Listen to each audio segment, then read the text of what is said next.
This is the Dan Batard Show with the Stugotz podcast. Happy Greg Cody Tuesday. That open makes me happy because we go straight from an echoing into the beyond, bleep you, I'm not racist, into happy music. Spam All-Stars. Greg Cody of the Miami Herald in with us all day today. Stugotz doing, hard preparation for the show, has just been blurting to everyone who will listen. Do you guys realize that we're not making Franks anymore? And do you realize there are a shortage of famous Franks in the country? Yep. So Frank Martin going to join us at 10:30. That's where this conversation started. I did not realize there were a shortage. Put this on the poll, Guillermo. Are we still making Franks? I obviously brought it up with the guys, and we were having a very interesting conversation. It wasn't interesting. Well, we thought it was because Frank Martin's coming on. The obvious is Frank Sinatra. He's the most famous Frank of them all. Mm-hmm. After that, good luck. Good luck. So I'm telling you, kids, if you're named Frank out there, there's a good chance you're not going to amount to anything. All right, just let you know. All right, good. Who's the second most famous Frank? Frankenstein. Pretty good. It's also not his name. Frank. Nobody calls Frankenstein Frank. His friends do. Of course his friends do. Dracula calls him Frankie. Mm-hmm.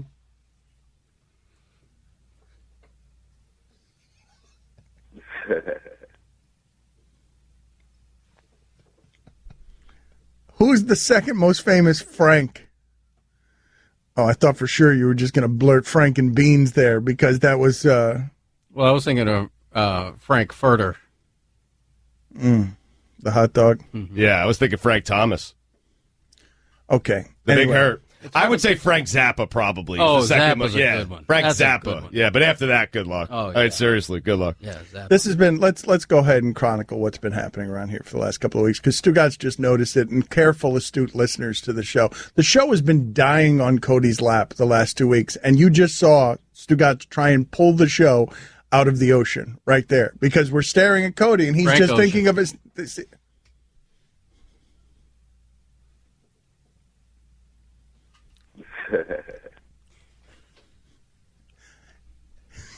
He's just sitting around thinking of his next line, slyly sitting there. Slyly. Frank Stallone. Thanks for the setup. You missed it the first time. I'm slow. I was wondering how many times he was going to have to say it. I thought I was going to have to say it until 1 o'clock Eastern. Slyly.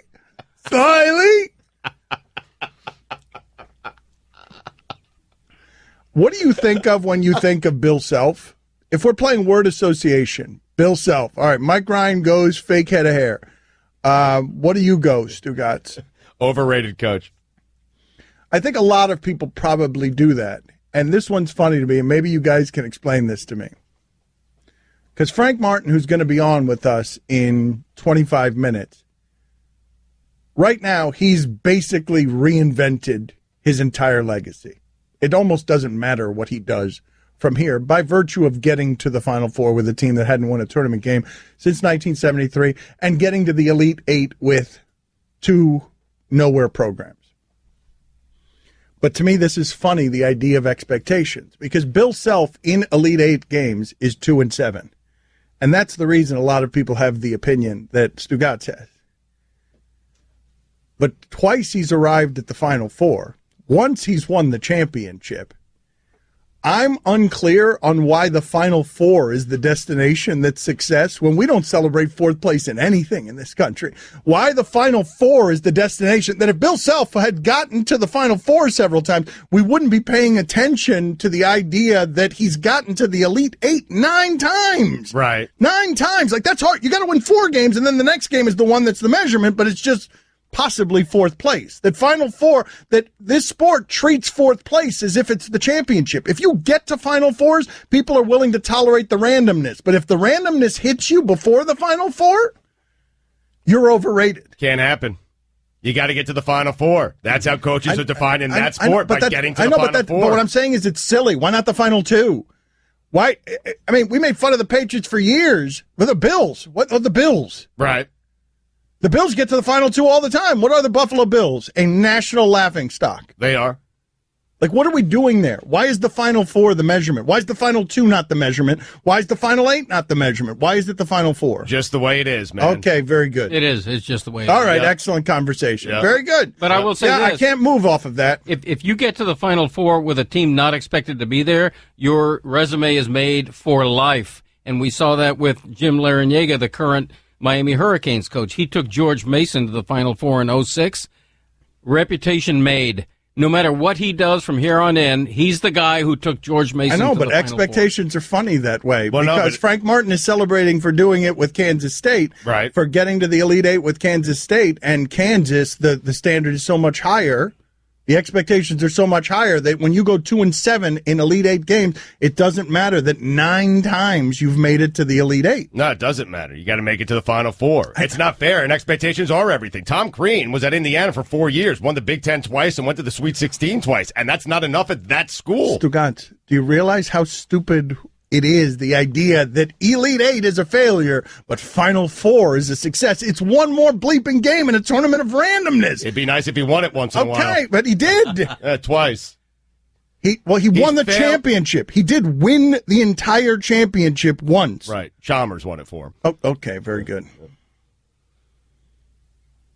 He did. Yeah, they're the sausage fingers. There they are. Chalmers bailed him out. Otherwise, he wouldn't be the head coach of Kansas anymore. Okay. Elite Eights, I mean. Okay. My point is that 4 is just as random as 8. It's one more bleeping game in a tournament of randomness. It's a pretty big game, though. I mean, Okay. and he's lost it a lot more than he's won it. I know. But Final Four is a silly measurement. We don't celebrate 4th place even at the Olympics. One of those teams in the Final Four is going to end its season in whatever the equivalent is of 4th place. Yeah. That's the worst place to be in the Olympics. Not on stand, right? Yeah. Like on the act. stand, right? Yeah. I mean, retroactively, you'll probably win a medal because of steroids. Yeah, after time. You're right. Eventually it'll trickle down to you. Frankenstein's first name was Henry.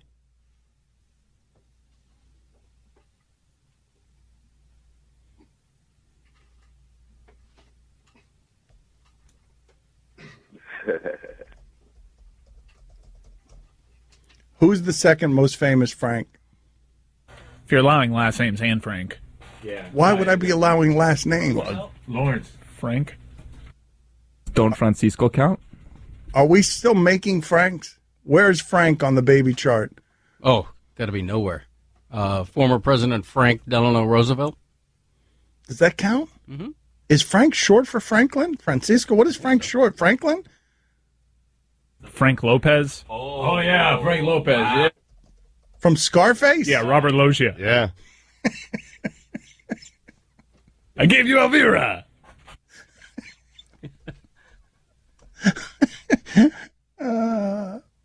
How is the list of Franks so small? How is this possible? Are there any infants named Frank? Like if you're having a baby, you just had a baby, you're still in the hospital, and your baby is sitting in the bassinet named Frank. Yeah, you can't name him Frank. Yeah. You can't do it. Well, It you'd be feels wrong. Frankie or Frankie. Franklin. Yeah, no one ever just gets named Frank. This is what is happening here with Frank. Frankie, Franklin, Francisco. You can't just name your kid. We're not naming babies anymore, Frank. Frank Martin's going to join us at He's 10:30. not a Frank. He's a Francisco, right? Is he? I don't know what the hell his real name is. I believe so.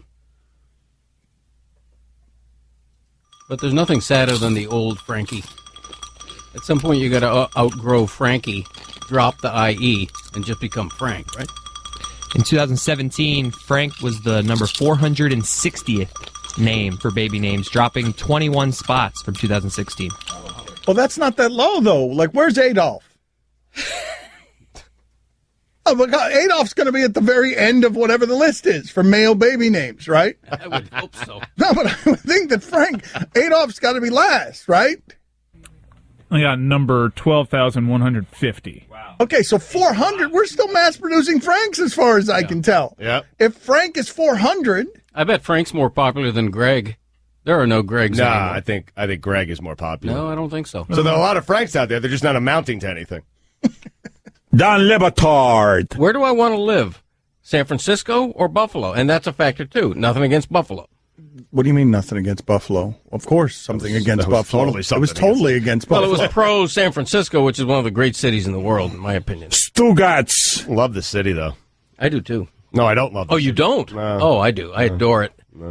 Who doesn't like San Francisco? What's the Right. matter with Stugotz? Who the hell doesn't like San Francisco? I went there as part of my honeymoon. I didn't love it. I went in with major expectations, and it fell below my expectations. Overrated city. This is the Don Le Batard Show with the Stugotz on ESPN Radio. Catch me and Mike Gola Jr. every Sunday for weekend observations from 7 to 9 a.m. Eastern on ESPN Radio and the ESPN app. Greg Cody, giving the Straight Talk, is brought to you by Straight Talk Wireless. Best phones, best networks, half the cost. Frank Martin going to join us in 15 minutes. Francisco Martin. It's an excellent Miami story. It's an excellent story in general, the idea that South Carolina is in the Final Four. I want to ask him, you got to be honest. The tournament's starting. You're filling out your Final Four bracket, and you have to be right. Is South Carolina in your Final Four? What do you think his answer to that is? Probably not. I would say no. I would say definitely not. Well, the point I was trying to make in the first segment when we got sidetracked by Frankenstein talk, and I'm always interested in the idea of imperfect measurements for championships. I really liked Michigan before this tournament started. Liked the way they were playing basketball the last 10 games of the season. Liked their players being feeling older, playing poised, playing well. I could have lost in the first round. They won by 1 point. I could have lost in the second round when Louisville just missed a couple of dunks. Some guy from Louisville just missed a couple of dunks. Yep. I could have been gone in the second round. I was gone in the third round because they lost at the end. They missed a shot at the buzzer, and who advanced? Oregon. I think that Michigan could have beaten that Kansas team. Mm-hmm.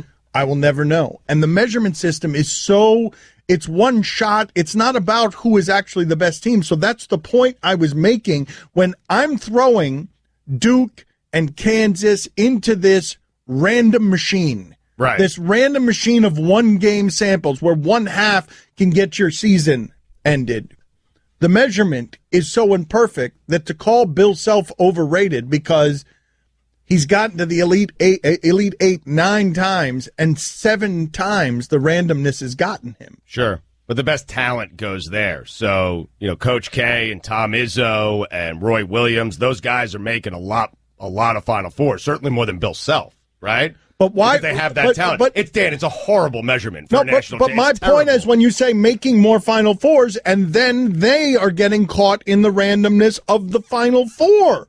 That I don't understand the Final Four as a measurement that's celebrated. The making of Final Fours, especially if you made a bunch of them, if you made 16 of them and never won in the Final Four, you'd be calling that coach a choker too. But I think the randomness of the NCAA tournament is why we measure it by Final Fours, because once you get to the Final Four, you are playing teams that are your equal. Dan, you're getting past a 16 seed or a 15 seed, then a 7 seed. God, and teams that South you should beat. Carolina's not an equal to who they're playing in the next round against Gonzaga, and they're not an equal. No, I understand that, but in most cases, the Final Four is the place where you start playing the equals. Maybe the Elite Eight.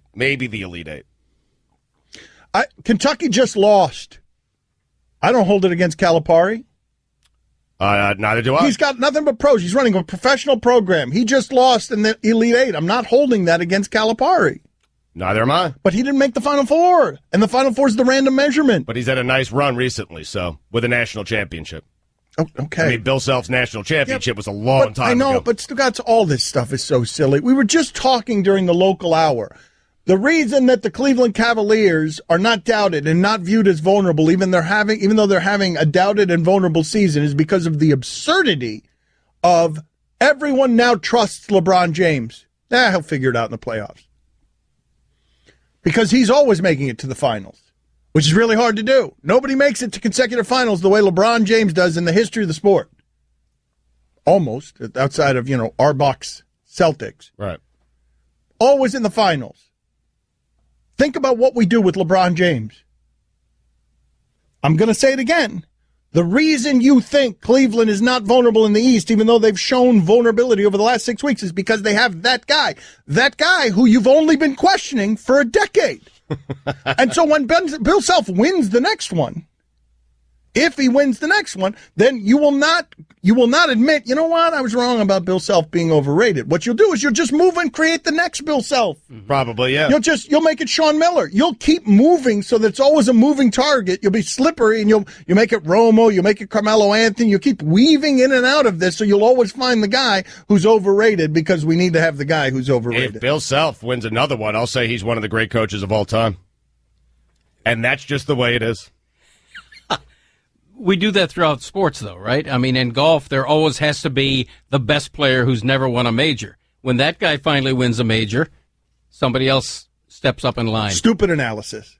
No, thank you. It's accurate. No, it's stupid analysis. And it's the same in tennis. It's the same in every sport. It's stupid analysis. You can't tell me that LeBron James, at some point you have to have been wrong about LeBron James if you trust him now and didn't trust him for 10 years. Well, what happened was he won 3 championships. Right. I mean, he changed himself. But Greg, if a shot goes differently in Game 7 last year in the last 3 minutes, LeBron James would be no less of a player. If a shot goes differently, if Draymond makes one and Kyrie Irving doesn't make another, he would be no less of a player, but that would be the stupid analysis. He's only got 2. Right. He'd have less championships, though, and that's what you're defined by. Of course. Unless you do it with the Final Four, in which case 4th place is fine. Yep. That's my point. My point is that you guys usually want to make championships the definitive measure, but in this college basketball sport, you've decided, Final Four is fine. That's good enough. Just get past the Elite 8. Right. If you don't get past it, if you're 2-7 in the Elite 8, you're a failure. Mm-hmm. But if you get to the Final Four, that's fine. Sweet 16s are pretty nice. You can start there for me. No, Final Fours, man. You think? Now, you've won something if you've made it to the Final Four. You've won a bracket. Right. You won something. Elites. You've won an entire region. You won a bracket. Yeah. Is that what it is? You've won a region. Yeah. That's what it is. You've emerged. Won a region. That is it. So you've emerged from a bracket. Let's put a banner up. Let's put a banner up for just not make it a Final Four banner. Let's just put banners up everywhere now in places where you've emerged from a bracket. Just have a bracket up there and put it up in the banner in one of those jerseys as big as Shaq's, and throw it up in into the rafters. Don Batard. Half of the lemonade stands are selling spiked lemonade. No, that's a fact. You can look that up. A little vodka in there, yeah. Right, a little vodka, Tom Collins. I mean, a TC on the rocks. Stugotz. Greg Cody's move is, that's a fact, look it up, and it's not a fact. You are so many kinds of wrong that this is a fact that can be looked up. Okay, yes or no? Has any lemonade stand ever sold Go to commercial. Lemonade? This is the Don Batard Show with the Stugotz on ESPN Radio. ESPN Radio is presented by Progressive Insurance. The Dan Batard Show is brought to you by Pennzoil Synthetics, taking synthetic motor oil performance to a whole new level. Make the switch to Pennzoil Synthetics today. Frank Martin going to join us in just a second here. Very happy for him. He'll join us on the Shell Pennzoil Performance line. Here's your SportsCenter update.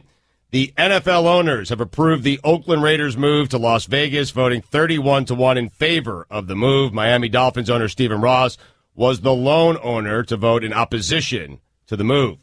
New England Patriots owner Robert Kraft said Tom Brady recently told him that he'd be willing to play 6 or 7 more years and at a level that he performed. Sorry, Roy. There's a fine there. You'll look at it. Brady, who was entering his 18th season with the Patriots, turns 40 in August. Former Lions kicker Jason Hansen holds the record for most seasons with one team at 21. 6 or 7 more years, please. And finally, True Detective creator Nick Pizzolatto has penned at least the first 2 episodes for a potential 3rd season to True Detective, according to Entertainment Weekly. Last July, HBO's head of programming said both Nick and HBO were open to another season. More on this story as it develops. For all the latest headlines and information, tune in to the SportsCenter on ESPN Radio all throughout the day. What are you laughing about, Mike? What are you laughing about? Roy, $1. $1 for the typo in the script. Although I'm not sure that there's a typo. Anyway, Frank Martin with us. Very happy for this guy. Does anyone call you Francisco, Frank? Thank you for making time for us. Who calls you Francisco? Oh, The IRS. Okay, so there's no one in your life though. There's no one. There's no family member who refers to you, your parents when they were mad at you, Francisco. A true story, Dan. True story. It's as a young kid, there weren't a lot of Franciscos in Miami in the early '70s, and we had a whole bunch of people migrating to Miami named Francisco, but there weren't a whole lot of Franciscos, and it used to embarrass me anytime teachers first day of class Francisco Jose Martin. I'd be like, oh my God. And so everyone would call me Frank. My family called me Frankie. Yeah, I sign my name. Anytime I sign Francisco. I don't sign Frank. And then also as a young boy, I just didn't appreciate my old man, and that's his name.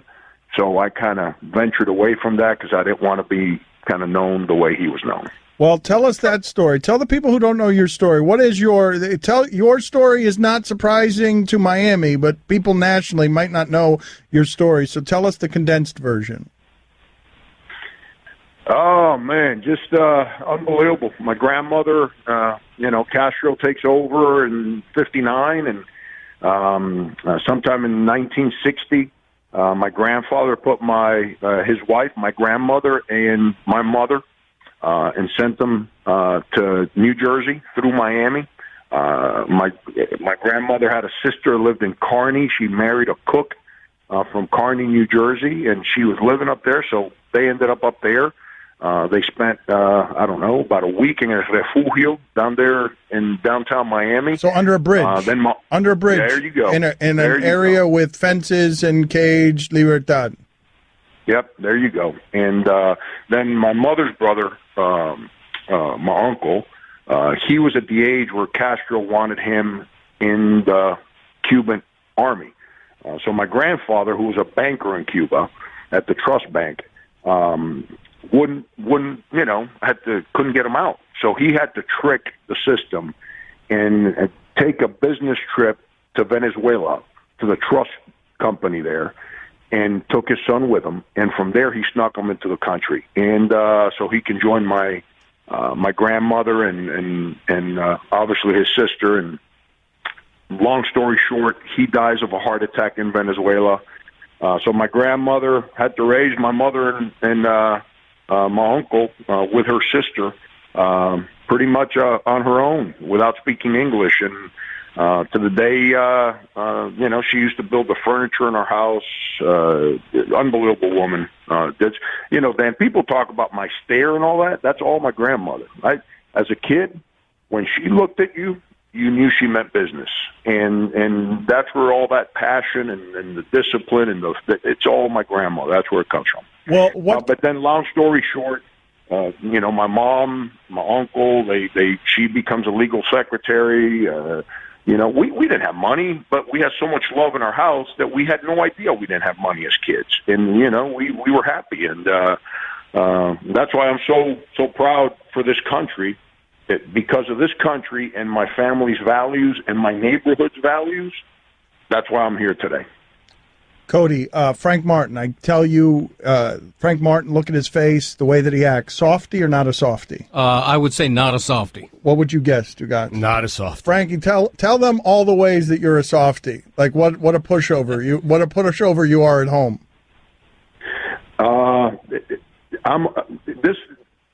I'm a softy unless you try to push me.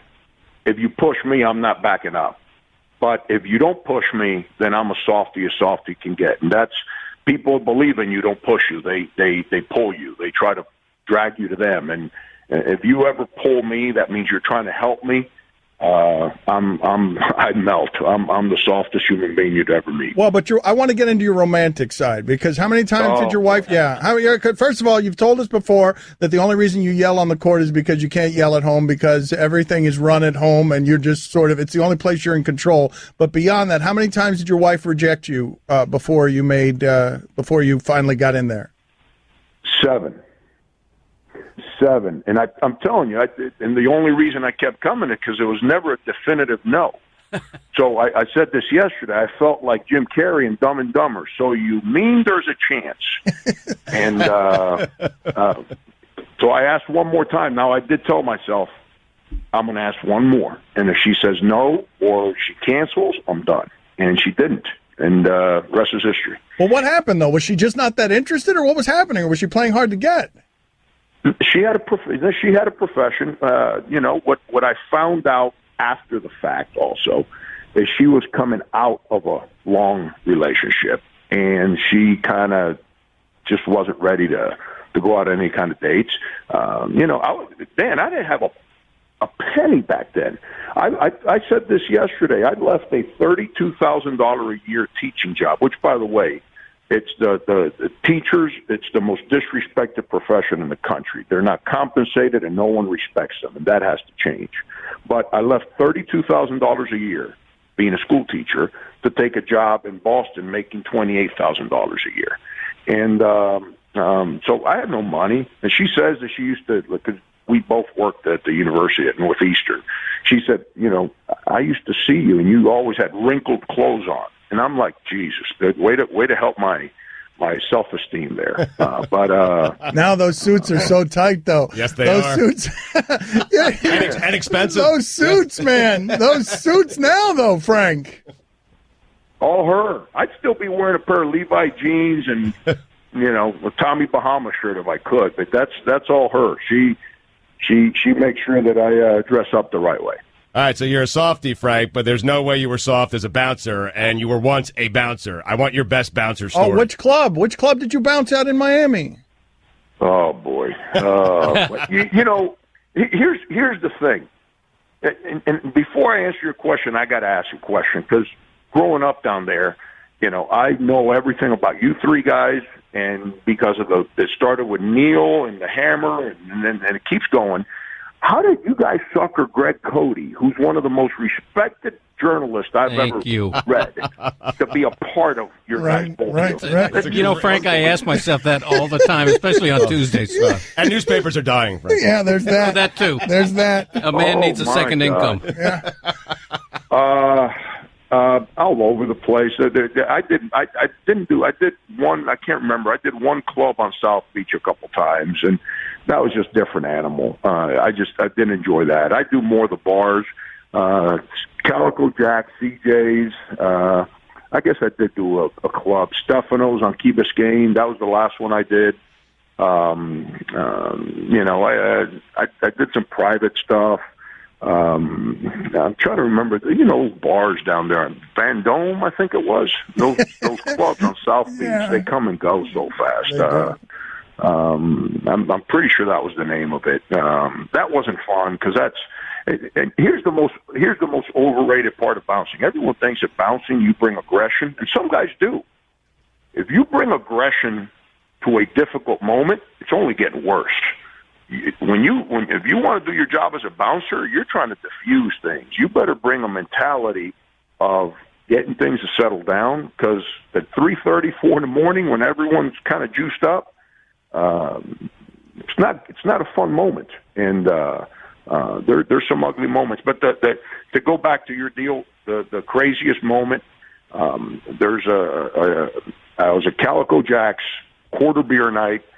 Tuesday night, tonight, I'd be getting ready to have a long night tonight. and when we had some military guys come in, and one of the guys was 6'8", had to be 320 pounds.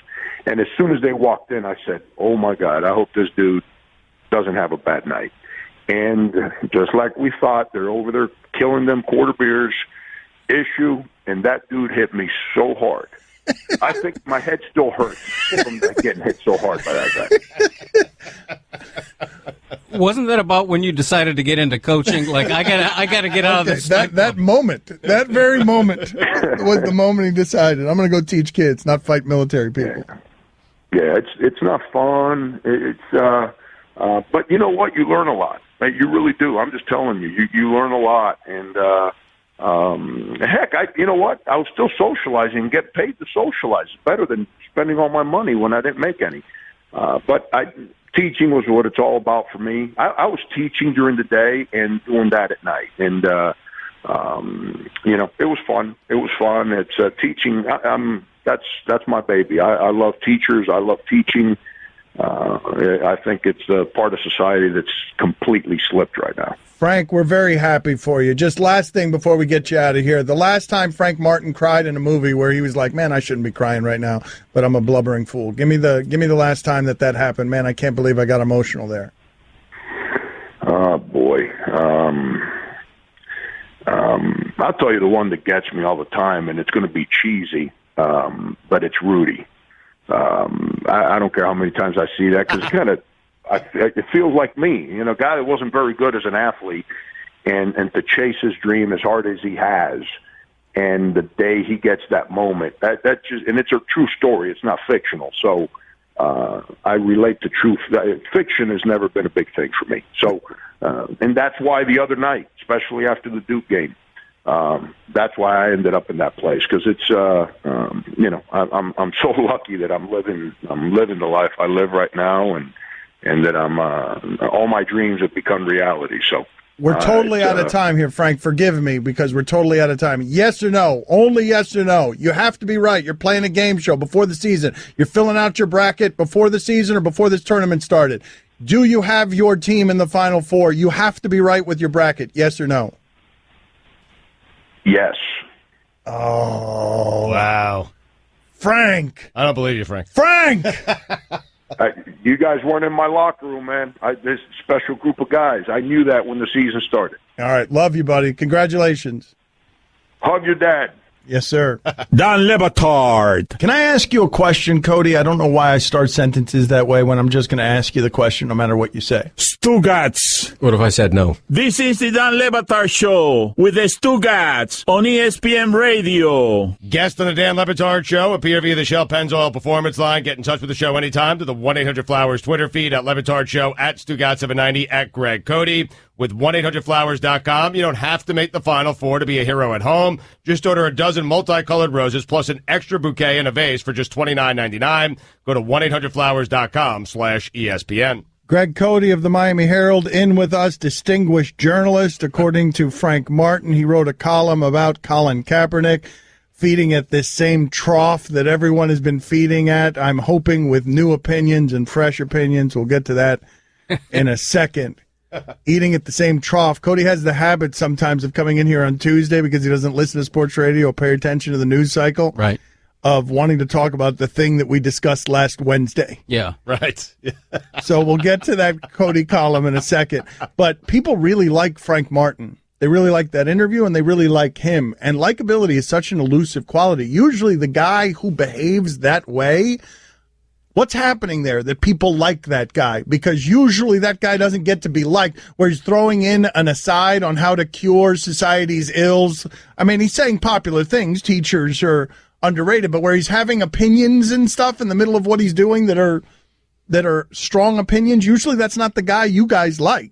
Well, no, it's not. But you saw in that particular interview, I think a lot of people got to see a softer side of Frank Martin, which I think they like a lot. And he's the quintessential Miami story. I mean, it's just everything about his tale is terrific. And I remember when Frank Haith left the University of Miami before they hired Larrañaga, there was a lot of sentiment for Frank Martin to please get that job. Yeah, he would have been perfect here. Yeah. I don't think they ever even talked to him. I was going to ask him that. I wish I had, but I think he was hurt by that, if I remember correctly, that he wanted in the mix on that, right? And that this is a place he would have wanted to come from, Kansas State, because he misses Cuban culture, and I think he was hurt by that. It seems inevitable to me that he's going to put a bow on his career by someday coaching Miami. Well, actually, you make sense. Larrañaga's not going to be in that job, or Larrañaga, as he's now calling himself because he's in Miami. Right. He's not going to be in that job forever.